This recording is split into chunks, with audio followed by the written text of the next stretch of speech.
Hello दोस्तों, welcome to my channel. Episode की ओर बढ़ने से पहले मैं आपको याद दिला दूं कि अगर आपने मेरे चैनल को अभी तक सब्सक्राइब नहीं किया है तो कर लीजिए और जो बेल आइकॉन है उसे प्रेस करना मत भूलिएगा ताकि आपको मेरे आने वाली वीडियोस के अपडेट्स मिलते रहेंगे।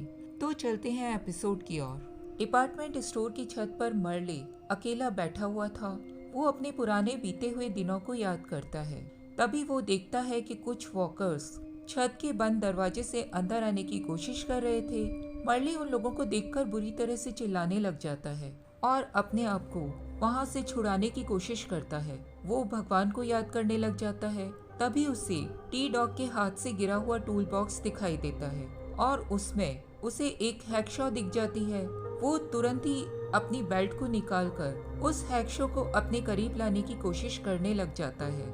इधर हमें दिखाया जाता है कि रिक उस ट्यूब वैन को ड्राइव कर रहा था। मॉरेल्स रिक को कन्विंस करने की कोशिश करता है कि उन्हें मर्ली के पीछे छूट जाने पर कोई भी अफसोस नहीं करना चाहिए क्योंकि कैंप में उसके भाई डैरिल के अलावा उसे कोई भी मिस नहीं करेगा। रिक उसकी बात ध्यान से सुनता है। इधर हमें कैंप की ओर ले जाया जाता है। वहाँ पर लॉरी कार्ल का हेयर कटिंग कर रही थी। शेन कार्ल को प्रॉमिस करता है कि वो लोग क्वेरी तक जाकर फ्रॉक्स को पकड़ कर लाएंगे और उसके बाद वो कार्ल को फ्रॉक्स के लेग्स का टेस्ट करवाएगा। लॉरी शेन की बात सुनकर थोड़ा अजीब सा फेस बनाती है। शेन लॉरी को कहता है कि वो एक बार फ्रॉक के लेग्स को टेस्ट कर लेगी तो वह उन्हें एक बार और खाने की इच्छा करेगी। तभी उन सभी लोगों को ग्लेन के स्पोर्ट्स कार के हॉर्न की आवाज सुनाई देती है। एमी जल्दी से भागकर ग्लेन के पास जाती है और एंड्रिया के बारे में पूछताछ करती है। डेल ग्लेन को उसके कार का हॉर्न ऑफ करने के लिए कहता है। ग्लेन के मना करने पर जेम जाकर उसके कार के हॉर्न को ऑफ कर देता है। एमी ग्लेन से लगातार एंड्रिया के बारे में क्वेश्चंस करती है। ग्लेन सभी को बताता है कि सभी लोग सही सलामत हैं सिवाय मर्ले के जो कि पीछे छूट चुका था। शेन ग्लेन को कहता है कि उसकी कार के साउंड के कारण वॉकर्स का ध्यान अब उनके प्लेस की तरफ जा सकता है। उसी वक्त क्यूब वैन आ जाती है। मॉरेल्स वैन से उतरते वक्त रिक को भी उतरने के लिए कहता है। सभी लोग वैन से बाहर निकलते हैं। एमी और एंड्रिया एक दूसरे के गले मिलते हैं। मॉरेल्स अपनी फैमिली से मिलता है। शेन ग्लेन से पूछता है कि वो लोग सिटी से किस तरह से बाहर निकले। तब ग्लेन उन लोगों को बताता है कि उनका साथ एक नए आदमी ने दिया था। मॉरेल शेन को बताता है कि वो आदमी एक पुलिस ऑफिसर है। उसी वक्त रिक उस क्यूब वैन से बाहर निकलता है। वो सामने मौजूद शेन को देखता है और उसे स्माइल पास करता है। उसे तभी लॉरी और कार्ल दिखाई दे जाते हैं। वो बहुत खुश हो जाता है और उनकी ओर आगे बढ़ता है। लॉरी ने भी तब तक रिक को देख लिया था। लॉरी आकर रिक के गले लग जाती है और बहुत जोरों से रोने लग जाती है। कार्ल भी आकर रिक से लिपट जाता है। रात को सभी लोग कैंप फायर के आसपास बैठे होते हैं। तब रिक सभी को अपने हॉस्पिटल से उठने और अपनी जर्नी के बारे में बताता है। लॉरी रिक को कहती है कि उससे बताया गया था कि रिक को अटलांटा ले जाया जाएगा, लेकिन उसके अटलांटा में खोजने पर रिक उसे नहीं मिला था। रिक शेन को अपनी फैमिली का ध्यान रखने के लिए थैंक्स कहता है, लेकिन लॉरी शेन की तरफ थोड़ा अजीब नजरों से देखती है। वहीं पास में ही बैठा हुआ एड पेलिटियर आग बढ़ाने के लिए कुछ और लकड़ियां उस आग में डाल देता है। शेन के ऑब्जेक्शन करने पर एड उसे बताता है कि उसकी फैमिली को ठंड लग रही थी। शेन एड को समझाता है कि आग के ज्यादा होने से वॉकर्स उन्हें दूर से ही देख सकते हैं और उनके कैंप के नजदीक आ सकते थे। एड इस बात पर शेन से झगड़ा करता है, लेकिन फिर भी वो अपनी वाइफ कैरोल को उस आग को कम कर देने के लिए कहता है। एंड्रिया सभी लोगों को बताती है कि मर्ले वहाँ पर आउट ऑफ कंट्रोल हो गया था, इसीलिए उसे वहाँ पर हैंडकफ से बांधना पड़ गया था। डेल सभी लोगों को सजेस्ट करता है कि मर्ली के भाई डैरिल को उसके वहाँ छूट जाने के बारे में नहीं बताया जाए। रिक सभी लोगों को कहता है कि वो खुद डैरिल को मर्ली के बारे में बता देगा। टी डॉग रिक की बात का समर्थन करता है और सभी लोगों को बताता है कि मर्ले इस वक्त जिंदा हो सकता है क्योंकि आते वक्त उसने वहाँ के गेट को लॉक कर दिया था, जो कि वॉकर्स इजीली खोल नहीं पाएंगे।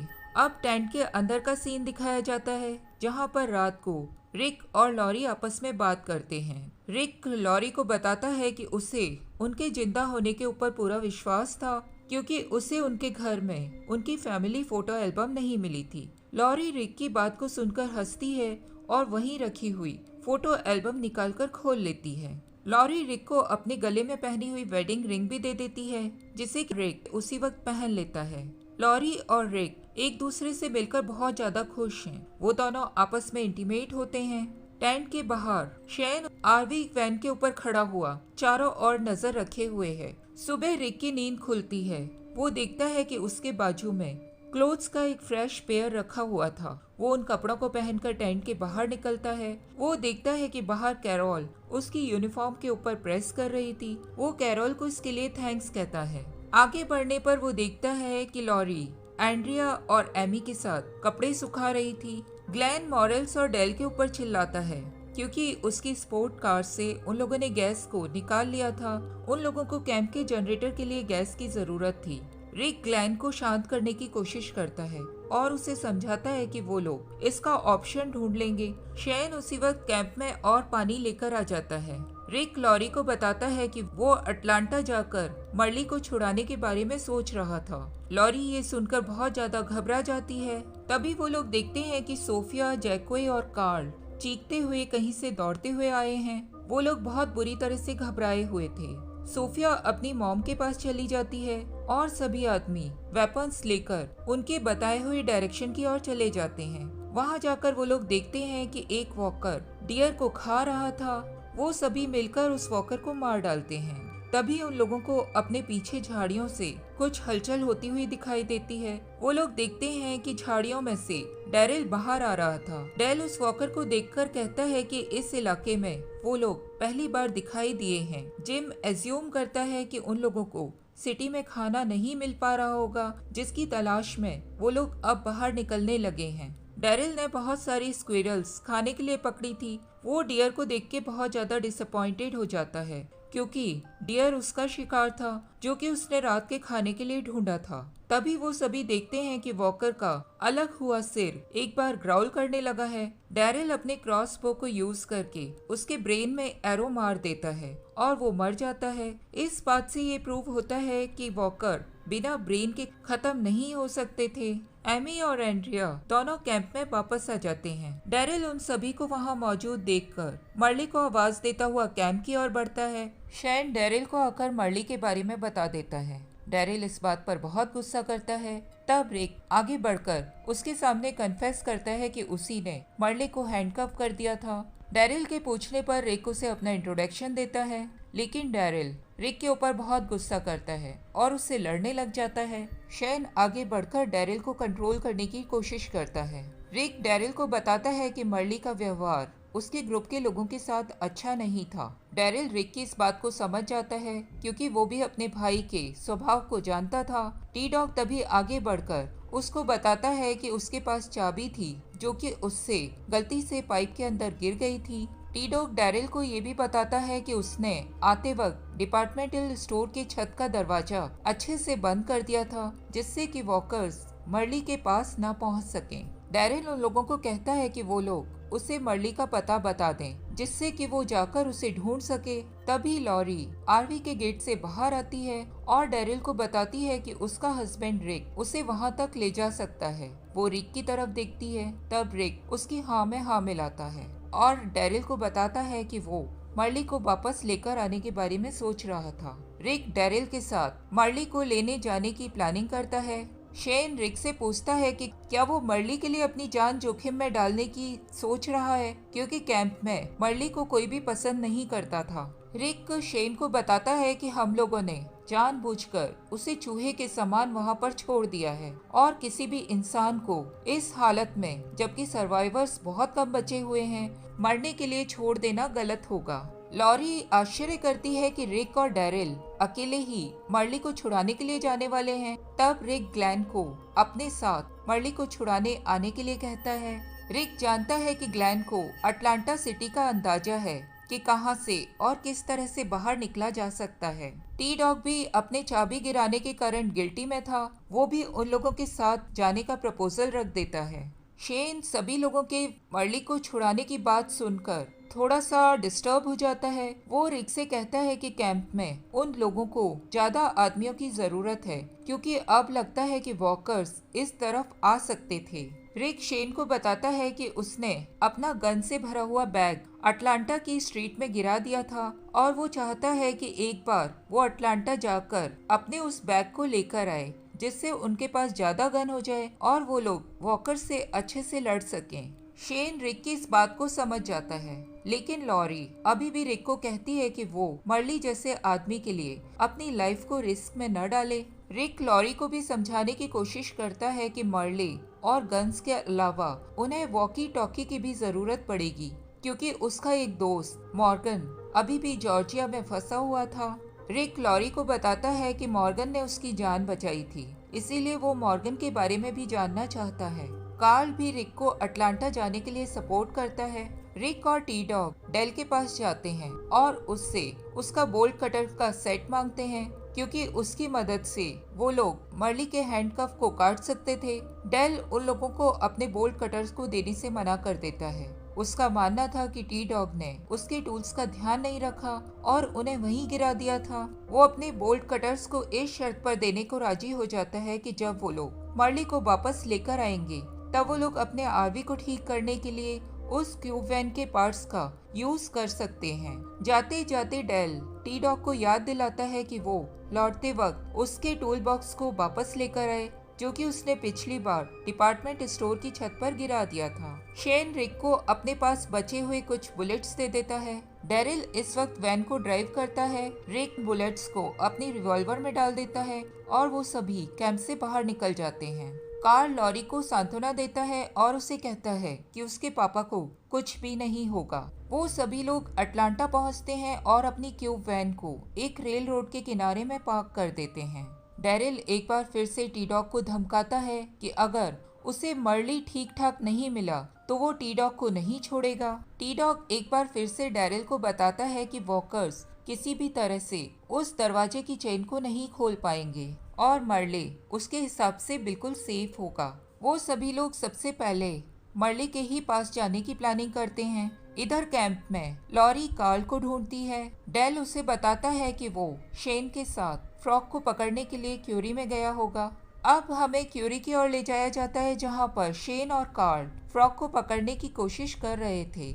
शेन उस वक्त पानी में जंप करता है और कार्ल को फ्रॉक्स को पकड़ना सिखाता है। वहीं पास में एंड्रिया, एमी, कैरोल और जैकोए कपड़े धो रहे थे और अपने काम करने के बारे में बातें कर रहे थे। वो लोग अपनी मॉडर्न लग्जरीज जैसे वॉशिंग मशीन, कॉफी मेकर और सेल फोन को मिस कर रहे थे।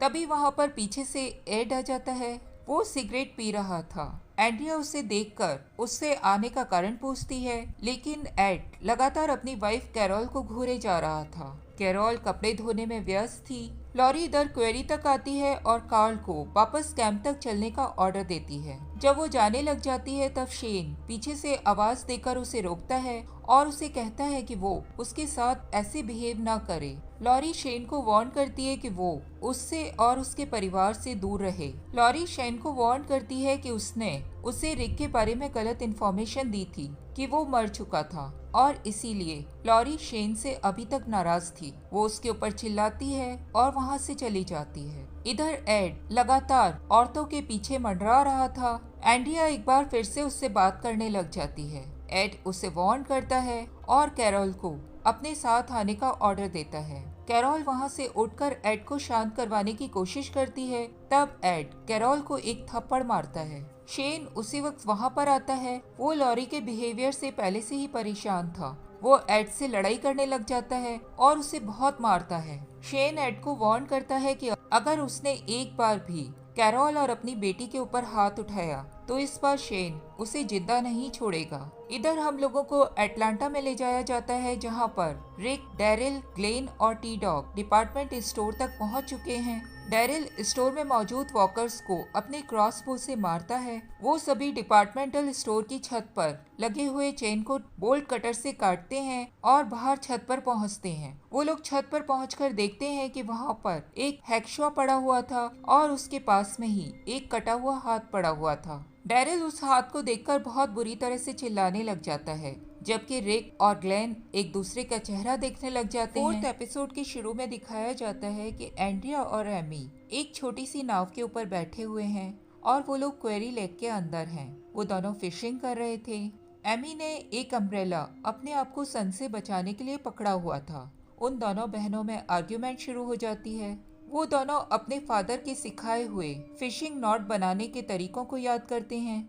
वो दोनों याद करते हैं कि एंड्रिया और एमी के फिश को पकड़ने का तरीका अलग अलग था, इसीलिए उनके फादर ने उन्हें अलग अलग तरीके की नॉट्स बनाना सिखाया था। एमी और एंड्रिया दोनों अपने फादर को याद कर रोने लग जाते हैं।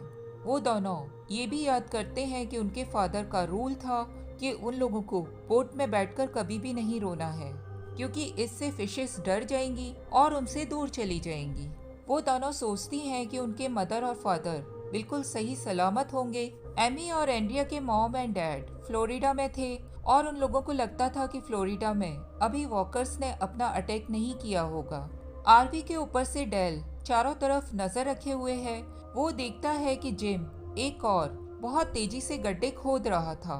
चलते हैं एक बार फिर से अटलांटा की ओर, जहाँ पर डैरिल को उसके भाई मर्ले का कटा हुआ हाथ मिला था।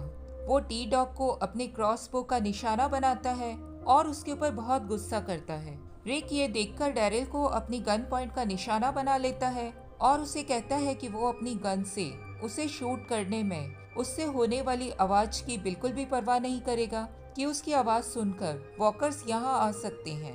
डैरिल ये सुनकर शांत हो जाता है। वो मर्ली का कटा हुआ हाथ टी डॉग के हैंकरचिफ में पैक कर लेता है और उसे उसके बैग में रख देता है। टी डॉग वहाँ से हैकशॉ को उठा लेता है और बाकी बचे हुए टूल्स को भी समेट लेता है। डैरिल मर्ली के ब्लड के स्पॉट्स को फॉलो करते हुए आगे बढ़ने लग जाता है। कैंप में डेल जिम के पास पहुंचता है और उसे गड्ढे न करने के लिए बोलता है। जिम डेल की बात मानने से मना कर देता है और वो लगातार ग्रेव्स के लिए गड्ढे खोदता जाता है। डेल जिम की चिंता करता है क्योंकि वो दिन बहुत गर्मी वाला है और जिम ने सुबह से पानी नहीं पिया है। एमी और एंड्रिया बहुत सारी फिशेस पकड़कर कैंप के अंदर लाती हैं, जिसे देखकर सभी बहुत खुश हो जाते हैं। मॉरल्स इतनी सारी फिश देखकर एमी और एंड्रिया को थैंक्स कहता है। वो कहता है कि बच्चों को आज खाना बहुत अच्छा मिलने वाला है। कार्ल एमी और एंड्रिया से कहता है कि क्या वो लोग उसे भी फिश पकड़ना सिखा देंगी। लॉरी भी उन लोगों के एफर्ट से बहुत खुश होती है। डेल आकर एक बार उन सभी लोगों को जिम के बारे में बताता है। वो उसके लगातार ग्रेव्स खोदने के कारण बहुत ज्यादा डरा हुआ था। इधर डिपार्टमेंटल स्टोर में डैरिल देखता है कि वहाँ 2 वॉकर्स मरे पड़े हुए थे। डैरिल उस बात से इम्प्रेस होता है कि मर्ली ने एक ही हाथ से उन वॉकर्स को मार गिराया था। वो कुछ वॉकर्स को अपने क्रॉसबो का यूज करके मार डालता है। ब्लड के स्पॉट्स का फॉलो करते हुए वो सभी लोग किचन तक पहुंचते हैं, जहां पर वो लोग देखते हैं कि वहां पर मर्ली ने अपने खाने का जुगाड़ कर लिया था। डैरिल ये सब देख के बहुत ज्यादा इम्प्रेस्ड होता है और वो उन लोगों को बताता है कि मर्ली किसी भी चीज से नहीं मर सकता। मर्ली को सिर्फ मर्ली खुद ही मार सकता था। किचन की टूटी हुई विंडो उन लोगों को फायर एस्केप की ओर ले जाती है। वो लोग अब समझ जाते हैं कि मर्ली उस बिल्डिंग से बाहर जा चुका था। डैरिल मर्ली को स्ट्रीट में खोजने जाना चाहता है। रिक उसकी मदद करने के लिए तैयार हो जाता है। वो लोग अपनी हेल्प के लिए ग्लैन और टी डॉग की ओर देखते हैं। टी डॉग रिक को याद दिलाता है कि अगर वो लोग पहले रिक का गन से भरा हुआ बैग स्ट्रीट से पहले ले लें, तब वो लोग मर्ली की खोज में जा सकते थे। कैंप में शैन बाकी सभी लोगों के साथ जिम के पास पहुंचता है।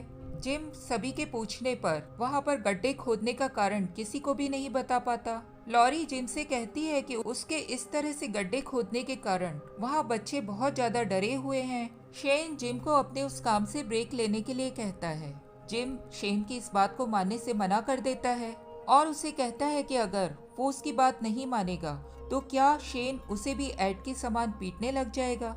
जिम उस वक्त अपनी वाइफ और अपने बच्चों को याद करता है और वहाँ मौजूद सभी लोगों को बताता है कि वॉकर्स उसकी फैमिली को खाने में व्यस्त थे, जिसके कारण वो वहाँ से भागने में कामयाब हुआ था। डिपार्टमेंटल स्टोर में सभी एक पुराने ऑफिस के अंदर मौजूद हैं। वहाँ पर बने हुए व्हाइट बोर्ड पर ग्लैन एक आउटलाइन प्लान बनाता है कि किस तरह से वो लोग रिक के बैग को रिकवर कर सकते थे। वो बताता है कि डैरिल स्टोर के पीछे की गली पर नजर रखेगा, जबकि रिक और टी डॉग एक दूसरी गली के अंदर से जाएंगे, जो कि गन के भरे हुए बैग से सिर्फ 2 ब्लॉक्स ही दूर थी। ग्लैन उन लोगों को बताता है कि उसे एक ऐसा रास्ता मालूम है जिससे वो तुरंत ही भागकर आ सकता है। सभी लोग ग्लेन के इस प्लान से एग्री कर जाते हैं। डेरिल ग्लेन से पूछता है कि क्या वो इस तरह के काम पहले भी कर चुका है। तब ग्लेन डेरिल को बताता है कि वो एक पिज्जा डिलीवरी बॉय था, जिसे कि अपने डेस्टिनेशन पर टाइम से पहुंचना होता था, इसीलिए वो अटलांटा की सभी गलियों को बहुत अच्छे से पहचानता है। ग्लेन और डेरिल लैडर का यूज करके उस गली तक पहुंच जाते हैं। ग्लेन वहां पर अपने बैकपैक को गिरा देता है। डेरिल उसे कवर अप करने के लिए पीछे रुक जाता है। ग्लेन टैंक की ओर भागता है। सभी वॉकर्स ग्लेन की स्मेल को सूंघकर उसकी ओर बढ़ना शुरू कर देते हैं, लेकिन तब तक ग्लेन गन से भरे हुए इस बैग को और रिक के हेड को उठा लेता है और डेरिल की ओर भागकर आने लग जाता है। इधर एक टीनेजर बॉय मिगुएल डेरिल के पीछे से निकल कर आता है। डेरिल तुरंत ही उसकी ओर पलटता है और उसका अपनी क्रॉसबो से निशाना लगा लेता है। डेरिल उससे अपने भाई मर्ली के बारे में पूछताछ करने लग जाता है। मिगुएल अपनी भाषा में चिल्लाकर हेल्प मी कहता है। वो डेरिल के चुप रहने की दी गई वार्निंग की परवाह नहीं करता। रिक और टी डॉग को भी मिगुएल की चिल्लाने की आवाज सुनाई देती है और वो लोग दौड़कर उस गली तक आते हैं। डेरिल के ऊपर 2 और आदमी हमला कर देते हैं। वो दोनों आदमी भी रिक की गन के बैग को लेने के लिए वहां पर आए थे। ग्लेन उसी वक्त बैग और हेड के साथ उस गली में पहुंचता है। वो ग्लेन के हाथ से गन से भरा हुआ बैग ले लेते हैं। डेरिल अपने क्रॉसबो से एक एरो उनमें से एक लड़के के ऊपर चला देता है। वो लड़का जोरों से चिल्लाता है और उसके हाथ से गन से भरा हुआ बैग नीचे गिर जाता है। वो दोनों लड़के फिलिप और जॉर्ज ग्लेन को पकड़ लेते हैं और उसे लेकर वॉकर से लड़ते हुए चले जाते हैं। डेरिल उस गली के दरवाजे को बंद कर देता है, जिससे कि वॉकर्स अंदर ना आ सकें। अब वो उस टीनेजर मिगुएल की तरफ पलटता है। डेरिल मिगुएल को मारने ही वाला होता है, तभी वहां पर रिक और टी डॉग पहुंचते हैं और उसे ऐसा करने से रोक देते हैं। रिक अपने गन से भरा हुआ बैग उठा लेता है और अपने हेड को पहन लेता है। वो सभी लैडर का यूज करके एक बार फिर से छत पर आ जाते हैं। इधर कैंप में शेन ने जिम को एक पेड़ से बांध दिया था और वो उसे पीने के लिए पानी ऑफर करता है। जिम शेन से पानी पी लेता है। लॉरी और कैरोल वहीं बैठे हुए अपने बच्चों को पढ़ाई करवा रहे थे। शेन जिम को बताता है कि वो जिम को तब तक यहाँ पर बांध कर रखेगा जब तक कि उसे ऐसा महसूस नहीं हो जाएगा कि जिम से अब किसी को कोई खतरा नहीं है। जिम बच्चों से उनके इस तरह से डर जाने के लिए माफी मांगता है। लॉरी इस बात पर जिम को माफ कर देती है और उसे कहती है कि हो सकता है कि उसका दिमाग ज्यादा धूप के कारण फिर गया था। जिम कार्ल से रिक के बारे में पूछता है। तब कार्ल जिम को बताता है कि उसके पापा अभी तक कैंप में लौटे नहीं थे। जिम रिक से बहुत ज्यादा इम्प्रेस था। वो कार्ल को कहता है कि उसके पापा को कैंप में वापस आने से कोई भी नहीं रोक पाएगा और वो जरूर वापस आएगा। शेन भी जिम की इस बात से एग्री करता है। वो वहाँ सभी को फिश क्लीन करने के लिए बुलाने के लिए आया था। कैरोल और डेल शेन की मदद करने के लिए चले जाते हैं। लॉरी एक बार फिर से जिम के पास आती है। तब जिम लॉरी को वार्न करता है कि वो कार्ल को अपनी नजरों से दूर न होने दे। इधर अटलांटा में सभी लोग एक बार फिर से बिल्डिंग में पहुंच जाते हैं। रिक और टी डॉग अभी तक नहीं समझ पा रहे हैं कि वो लोग किस सिचुएशन में फंस चुके थे। डेरिल ग्लेन की किडनैपिंग से अभी भी बहुत ज्यादा गुस्से में है। उन तीनों को ये समझ में नहीं आ रहा कि ये कौन सा ग्रुप है जो कि अटलांटा में इस वक्त मौजूद है और जिन्होंने उनके ऊपर हमला किया था और जो ग्लेन को वहाँ से किडनैप करके ले गए थे। डेरिल मिगुएल से अपने भाई मर्ली के बारे में भी पूछताछ करता है, लेकिन मिगुएल उसके बारे में कुछ भी नहीं जानता और वो मर्ली नाम सुनकर ही हंसने लग जाता है। डेरिल ये देखकर मिगुएल को मर्ली का कटा हुआ हाथ दिखाकर उसे धमकाता है कि वो एक किलर है और किसी भी तरह से लोगों को मारता है। मिगुएल वो हाथ देखकर बहुत बुरी तरह से डर जाता है। तब रिक डेरिल को उसके पास से हटाता है। रिक मिगुएल से जानना चाहता है कि ग्लेन इस वक्त कहाँ है। मिगुएल रिक को ग्लेन के पास ले जाने के लिए तैयार हो जाता है। मिगुएल रिक, डेरिल और टी डॉग को एक खाली पड़ी हुई फैक्ट्री में ले जाता है। वहाँ पर उन लोगों की मुलाकात उन लोगों की गैंग के लीडर गुलेर्मो से होती है। रिक गुलेर्मो से कहता है कि वो आदमी के बदले आदमी देने के लिए तैयार है। वो ग्लेन को उसे वापस कर दें, बदले में वो मिगुएल को उन लोगों को लौटा देगा। रिक गुलेर्मो को इशारा करके बताता है कि उसके एक आदमी ने उसके हेड का निशाना लिया हुआ था। तब गुलेर्मो रिक को फैक्ट्री की छत के ऊपर देखने के लिए कहता है। रिक ऊपर देखता है कि ग्लैन को दो आदमी पकड़े हुए हैं और उसकी आंखों पर पट्टी बंधी हुई थी। वो आदमी गुलेर्मो के इशारे पर किसी भी वक्त ग्लैन को नीचे फेंक सकते थे। गुलेर्मो ग्लैन के बदले अपने आदमी के साथ साथ रिक से उस गन से भरे हुए बैग की भी डिमांड करता है। गुलेर्मो रिक को बताता है कि उसके आदमियों ने गन से भरे हुए बैग को पहले देखा था और वो लोग उसे लेने के लिए जा रहे थे। उससे पहले ही उस बैग को ग्लैन ने ले लिया था और इसीलिए उन दोनों ग्रुप के बीच में लड़ाई हुई थी। रिक गुलेर्मो को क्लियर करता है कि वो बैग उसका था, लेकिन गुलेर्मो उसकी बात का विश्वास नहीं करता। वो कहता है कि उसके आदमियों ने उस बैग को पहले देखा था, इसीलिए उस बैग के ऊपर उसका हक है। गुलेर्मो इस बात के लिए रिक से लड़ाई करने के लिए तैयार हो जाता है। रिक और उसका पूरा ग्रुप पास में बने हुए ऑफिस में जाते हैं।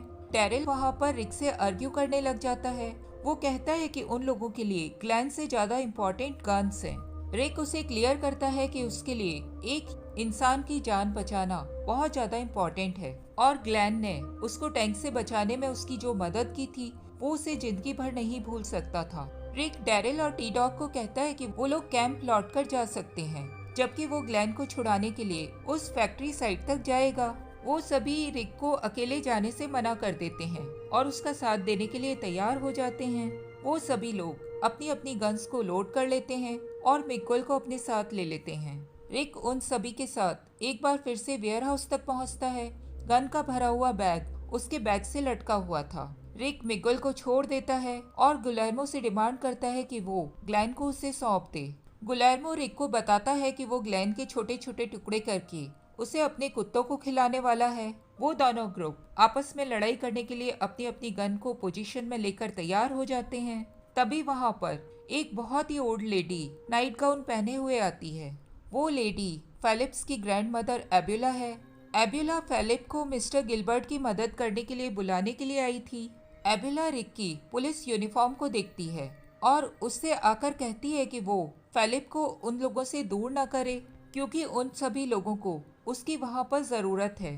रिक उस ओल्ड लेडी को बताता है कि फेलिप उन लोगों की उनके एक खोए हुए आदमी को ढूंढने में मदद कर सकता था। रिक का इशारा इस वक्त ग्लेन की तरफ था। ओल्ड लेडी समझ जाती है कि ये लोग ग्लेन के बारे में बात कर रहे थे। वो रिक को बताती है कि इस वक्त ग्लेन मिस्टर गिलबर्ट के साथ है और वो रिक का हाथ पकड़कर उसे नर्सिंग होम ऑडिटोरियम की ओर ले जाती है।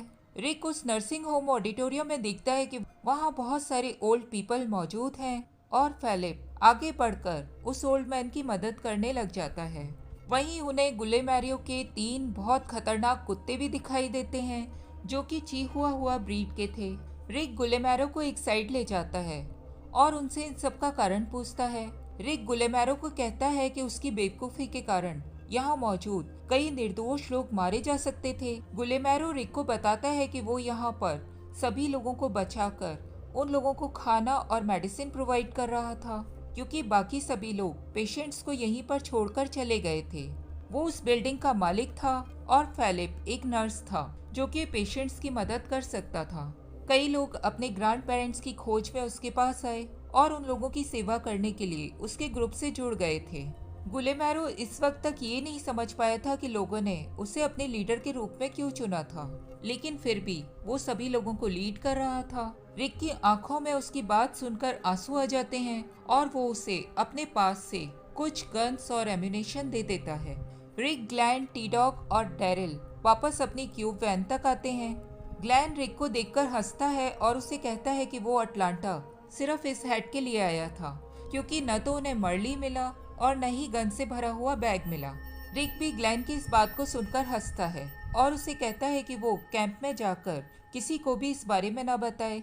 तभी वो लोग देखते हैं कि उनकी वैन पार्किंग की हुई जगह से मिसिंग है। रिक कहता है कि लगता है मर्ली ने उस वैन को ले लिया है और वो कैंप तक बदला लेने के लिए गया होगा। उन लोगों को आसपास कोई भी गाड़ी नहीं मिलती। वो लोग हिल्स की तरफ दौड़कर ही जाने लग जाते हैं। इधर कैंप में एंड्रिया डेल की वैन में कुछ ढूंढ रही थी। डेल के पूछने पर वो उसे बताती है कि अगले दिन एमी का बर्थडे था और वो उसे पेंडेंट गिफ्ट करना चाहती थी, जिसे रैप करने के लिए वो एक सुंदर सा पेपर ढूंढ रही थी। डेल उसे कहता है कि वो पेपर ढूंढकर उसे दे देगा। कैंप में पूरा ग्रुप फिश को कुक कर रहा था। मॉरल सभी को बताता है कि उसने कैंप फायर के चारों तरफ स्टोन्स लगाकर उसमें से निकलने वाली आग को छिपा दिया था। कार्ल शेन के साथ एक पेड़ तक चला जाता है। शेन जिम को फ्री कर देता है और उससे अपने साथ फिश खाने के लिए इनवाइट करता है। एड अपने कैंप में है और बहुत बुरी तरह से घायल है। कैरोल उसे फिश खाने के लिए बुलाने आती है, लेकिन वो उसके साथ जाने से मना कर देता है। एड अपनी बेटी सोफिया को भी वहां जाने से मना करता है, लेकिन कैरोल सोफिया का हाथ पकड़कर उसे वहां से ले जाती है। जब सभी कैंप फायर के चारों ओर बैठे होते हैं, तब मॉरेल्स डेल से पूछता है कि वो रोज अपनी घड़ी को चाबी क्यों देता है। जैक्वे भी इस बात पर एग्री करती है कि ये एक पॉइंटलेस है, क्योंकि अब दुनिया खत्म होने वाली है। लेकिन डेल उन्हें कहता है कि दुनिया के बीते हुए समय पर और आने वाले कल पर नजर रखना बहुत जरूरी है, क्योंकि उसे वो घड़ी होप और डिजायर का एक प्रतीक लगती है। एमी वहाँ से हंसती हुई उठती है और आरवी के वॉशरूम तक चली जाती है। एड को इधर अपने टेंट के बाहर कुछ आवाजें सुनाई देती है। उसे लगता है कि कैरोल एक बार और उसे कैंप फायर तक बुलाने के लिए आई है। वो अपने टेंट के जिप को खोलकर उसके ऊपर चिल्लाने के लिए होता है। तभी देखता है कि वहाँ पर एक वॉकर मौजूद है। वॉकर अचानक ही एड के ऊपर हमला कर देता है और उसकी नेक को बहुत जोरों से बाइट कर लेता है। इधर आरवी में से एमी बाहर निकलती है और सभी को चिल्लाकर बताती है कि वहाँ पर टॉयलेट पेपर खत्म हो चुका है। तभी एक वॉकर पीछे से आता है और उसके हाथ पर बाइट कर लेता है। एमी बहुत जोरों से चिल्लाने लगती है। उसकी आवाज सुनकर एंड्रिया डर जाती है और पूरे कैंप में अफरा तफरी मच जाती है। वहाँ पर सभी डायरेक्शन से वॉकर्स आने शुरू हो जाते हैं। वो लोगों को पकड़ना और उन्हें बाइट करना शुरू कर देते हैं। शेन लॉरी को कहता है कि वो कार्ल को और बाकी सभी को लेकर आरवी के अंदर चली जाए। वो अपनी गन को उठाकर वॉकर्स के ऊपर फायर करने लग जाता है। एमी बहुत जोरों से दर्द के कारण चिल्ला रही थी, क्योंकि वॉकर ने उसके हाथ के साथ साथ उसकी गर्दन पर भी बाइट कर लिया था। एंड्रिया तुरंत ही एमी की ओर भागती है, जबकि जिम और मॉरेल्स वॉकर्स को बेसबॉल बैट से मारने लग जाते हैं। रिक और बाकी सब कैंप की ओर दौड़ कर आते हैं। उन्हें बहुत दूर से गन शॉट्स की आवाज सुनाई देती है। वो लोग तेजी से दौड़ना शुरू कर देते हैं। इधर एमी का बहुत ज्यादा ब्लड लॉस हो चुका है और वो बहुत ही वीक हो चुकी थी। रिक, ग्लैम, डेरिल और टी डॉग वहाँ आकर बाकी वॉकर्स को मारना शुरू कर देते हैं। कार्ल तुरंत ही दौड़कर रिक से लिपट जाता है। लॉरी डरी हुई नजरों से सब तरफ देखती है। एंड्रिया चिल्लाकर सबको कहती है कि अब उसे नहीं पता कि उसे क्या करना चाहिए। एमी एंड्रिया के फेस को एक आखिरी बार छूती है और इसके बाद उसकी डेथ हो जाती है। एंड्रिया उसे देखकर बहुत जोर जोर से रोने लग जाती है। वो चिल्ला चिल्ला कर एमी के नाम को पुकारती है। सारा ग्रुप उन दोनों को आंसू भरी आंखों से देखने लग जाता है। जिम इस सीन को देखकर कहता है कि अब उसे याद आया कि वो गड्ढे क्यों खोद रहा था। पूरे कैंप में ह्यूमंस और वॉकर्स दोनों को मिलाकर बहुत सारी डेड बॉडीज पड़ी हुई